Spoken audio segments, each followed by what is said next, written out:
tukakubaliana ya kwamba nafasi tulio nayo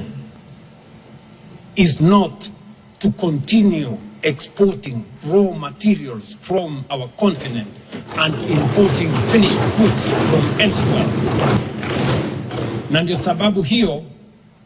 tukapendekeza ya kwamba tukiungana Uganda, Tanzania na Kenya tunaweza kujenga refinery, ndio tuhakikishe ya kwamba ile mafuta tunairefine hapa kwetu, pesa inabaki hapa kwetu, nafasi za ajira inabaki hapa kwetu, tutengeneze bidhaa zingine ya fertilizer ama mbolea hapa kwetu, plastic industry iwe hapa kwetu, petrochemical industry iwe hapa kwetu,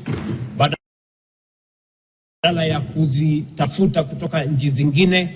badala ya sisi kwenda kung'ang'ana kule sijui Strait of Hormuz kulete mafuta kutoka sijui wapi.